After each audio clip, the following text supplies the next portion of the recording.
Nature అంతా, మన పాత జీవితము ఎంత లోత పాత జీవితము, గత జీవితాన్ని అంతా కూడా మనకు స్క్రీన్ మీద వేసి చూపినట్టు చూపిస్తుంది. ఆ ఓల్డ్ నేచర్ని మనకు చూపించినప్పుడు మనం ఏం చేస్తాం, పశ్చాత్తాపడతాం. కాబట్టి ఇది రిపెంటెన్స్ గేట్ అనమాట, ఓల్డ్ గేట్ అనేది. ఎప్పుడైతే మనకు ఆ పాత నేచర్ మనకు కనబడుతుందో పశ్చాత్తాపడతాం. కాబట్టి రిపెంటెన్స్ గేట్. ఈ రిపెంటెన్స్ పొందిన తర్వాత మళ్ళీ నెక్స్ట్ మనం ఎక్కడికి రావాలమ్మా, ఎఫ్రాయిం గేట్. ఇక్కడ స్పెల్లింగ్ మీరు తప్పు అనుకోవచ్చు, కానీ అసలు యాక్చువల్గా హీబ్రూ బైబిల్ ఇదే స్పెల్లింగ్, ఎఫ్రాయిం గేట్. ఎఫ్రాయిం అంటే అర్థం ఏంటంటే ఫ్రూట్ఫుల్ అని అర్థం. ఫ్రూట్ఫుల్. దీన్ని ఇప్పుడు ఎఫ్ఆ గేట్ అని కూడా పిలుస్తారు.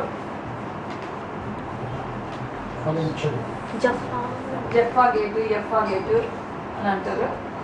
ఇది ఎవరికి సంబంధించింది, అషేర్ పేరుగా ఉంది. ఇక్కడ మీరు ఈ పేర్లు రాసుకుంటారండి. ఇదేమో రూబేన్కి సంబంధించింది జూడాకు, నాఫ్తాలి పేరు మీద, ఇదేమో అషేర్ పేరు. థర్డ్ గేట్ నాఫ్తాలి పేరు మీద తెచ్చుకోండి.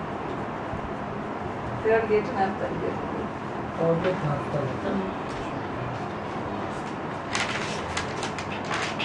ఫోర్త్ గేట్ అషేర్ పేరు.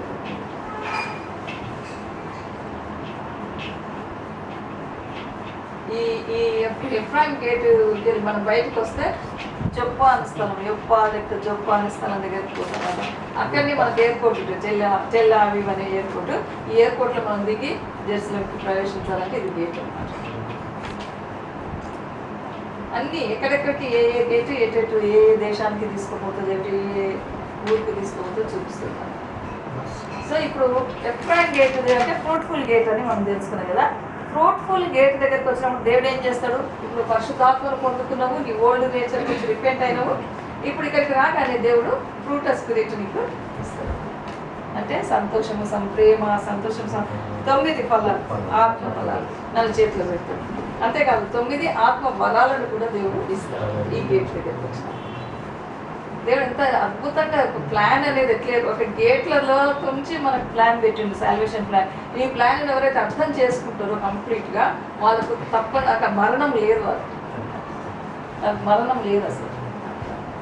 దేవుడు దానికోసమని చెవులు గలవాడు వినును కాక, హృదయం గలవాడు గ్రహించును కాక అన్నట్టు అనమాట. దేవుడు ప్లాన్ చేసిండు.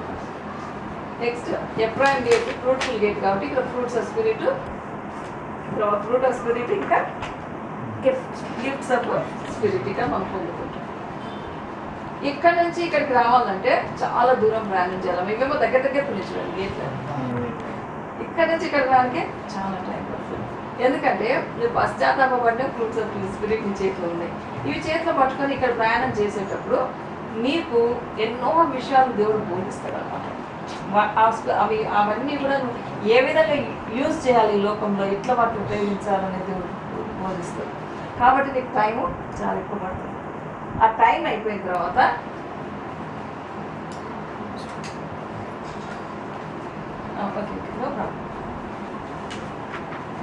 ఈ టైం అయిపోయిన తర్వాత నెక్స్ట్ మనం ఎక్కడికి వస్తాము, ఒక టవర్ దగ్గరికి వస్తాం. టవర్ ఆఫ్ ఫర్నేస్ అంటారు దాన్ని.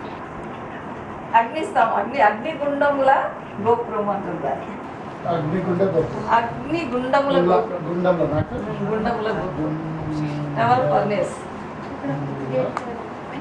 ఫోర్త్ గేట్ అయినా గేట్ కాదు, ఇది టవర్. అంటే మధ్య ఇక్కడ 2 టవర్స్ ఎట్లున్నాయి, ఇంకా అంటే 5 గోపురాలు టవర్స్ ఉంటాయి, 12 గేట్స్ ఉంటాయి. అంటే ప్రతి గోపురం దగ్గరికి వచ్చినప్పుడు మనం ప్రార్థన చేయాలన్నమాట. Prayer tower. ఇప్పుడు ఫర్నేస్ టవర్ దగ్గరకు వచ్చినప్పుడు ఏం జరుగుతుంది, అగ్ని బాప్తిస్మము మీకు ఇవ్వబడుతుంది. ఇక్కడికి వచ్చి మీరు ప్రార్థన చేసినప్పుడు అగ్ని బాప్తిస్మము ఇవ్వబడుతుంది. సో ఇక్కడ అగ్ని బాప్తిస్మని పొందిన తర్వాత నువ్వు నెక్స్ట్ వెంటనే పక్కనే ఉంది ఏది, వ్యాలీ గేట్, లోయ గుమ్మం అంటారు దీన్ని. లోయ గుమ్మం, వ్యాలీ గేట్. ఇది గాద్ పేరు మీద ఉంది, గాదు తెలుగులో గాదు పేరు మీద ఉంది. దీని ఇయారిం గేట్ అని కూడా అంటారు, YEARIM, ఇయారిం గేట్. ఈసారి మాత్రం అందరు జాగ్రత్తగా వినకుంటే నెక్స్ట్ టైం నేను అడగానే చెప్పకుంటే నేను ప్లాన్ కంప్లీట్ మీరు అర్థం చేసుకోవాలన్నమాట. దేవుడు ఏం ఇచ్చినప్పుడు. సో ఈ వ్యాలీ గేట్ దగ్గరికి వచ్చినప్పుడమ్మా గాఢాంధకారకులలో నేను నడుపుతాడు దేవుడు. 3 years గాఢాంధకారకులోయ ప్రతి మనిషి జీవితం. ఎవరు ఎంత త్వరగా 3 years నుంచి బయటకు వస్తే అంత ధన్యులు అనమాట. ఆ 3 years పోస్ట్ పోన్ చేసుకుంటూ వేరు అనుకో, వాళ్ళకి ఇంకా అది అది అది జరిగేది ఉంటుంది. మనకు ముందు అయిపోతే అయిపోయింది. అది ఒక స్టెప్ మనము దాటి వచ్చేసిన మన సంతోషం మనకు ఉంటుంది. ఈ వ్యాలీ గేట్ గాఢాంధకారపు లోయ అంటే ఎవ్రీ బిట్ ఆఫ్ మన లైఫ్లో దేవుడు మనకు తోడు ఉంటాడు. కానీ మనకు చీకటిలో మనం నడవాల్సి వస్తుంది. భయంకరమైన చీకటిలో మనం నడవాల్సి వస్తుంది. దావీదు ఏమంటాడు చెప్పండి? ఇది దేవుడు ఏ అపాయమునకు గాఢాంధకారపులో నేను సంచరించినను, ఏ అపాయమునకు భయపడను. నువ్వు నాకు తోడైందు, నీ ఆదరించును. అదే అనమాట. ఇక్కడ అంత చీకటి ఉంటుంది. కానీ గాఢాంధకారం అంటే కనబడుచుకున్నా కూడా కనబడని స్థలం చీకటి అనమాట. అటువంటి స్థలంలో మనం నడిపిస్తాం దేవుడు. నడిపించినప్పుడు ఎంత బాధ ఉంటుందంటే మన కళ్ళ ముందు ఏం జరుగుతుందో కూడా మనకు అర్థం కాదు. నెక్స్ట్ స్టెప్ ఏందనేది కూడా నీకు తెలియదు. అంత చీకటి ఉంటుంది.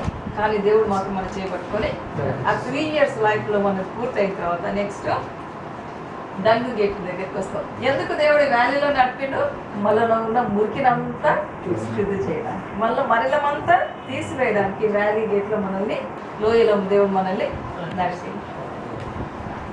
సో ఈ వ్యాలీ గేట్ దాటి డంగు గేట్కి వచ్చినప్పుడు మనలో నుంచి బయటకు వచ్చిన మురికినంతా ఏం చేయాలా? డంగు గేట్లో నుంచి బయటకు పడేయాలి. ఇది ఎందుకంటే డంగు గేట్ కింద గెహన్నా ఉంటుంది. గెహన్నా అంటే నరకం. ఒకవేళ మన మురికి బయటకు వేయకపోతే దేవుడు మనల్ని గెహన్నాలకు పంపిస్తుంది అనమాట.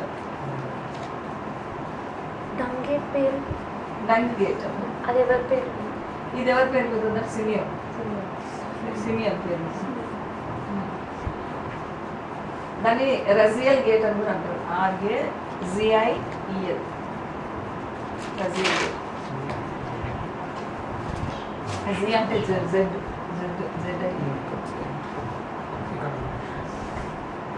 ఇది 6th గేట్. చూడండి, ఆ 6 నంబర్ మంచిది కాదు కదా. ఈ మురికి కూడా 6 నంబర్లకి వెళ్ళిపోతుంది.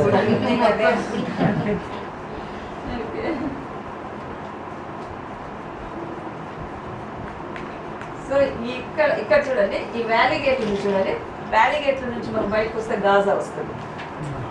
గాజా స్ట్రిప్ అందరికి తెలుసు కదా. యెరూషలేం దగ్గర గాజా స్ట్రిప్లో ఇప్పుడు సెటిలర్స్ ఉన్నారు. ఈ గాజా వస్తుంది.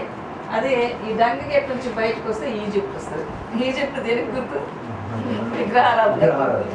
అది చూసినావా? డంగు గేట్ల నుంచి బయటకు వస్తే ఈజిప్ట్ పోతుంది. అన్నీ దేవుడు ఎట్లా కనెక్ట్ చేసి పెట్టిండు. ఏది ఎక్కడ ఉన్నాలో అక్కడ కరెక్ట్గా దేవుడు పెట్టిండు అనమాట.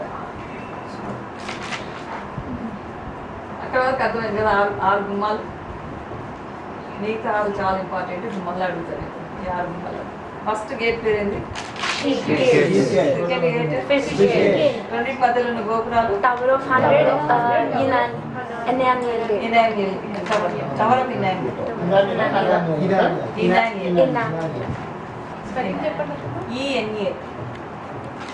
NIEL. అనానియల్ అని కూడా అనొచ్చు. ఇనానియల్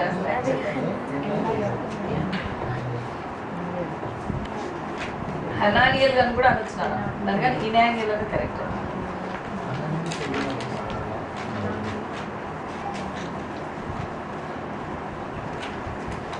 ఓకే, ఇప్పుడు ఫిష్ గేట్ తర్వాత next gate Old Gate. Fish gate మీరు ఏం పొందుతున్నారు? Resurrection. Holy Spirit. Sheep gate దగ్గర మీరు ఏం పొందుతున్నారు? యేసయ్య రక్తాన్ని, పాప క్షమాపణను అక్కడ పొందుతున్నారు.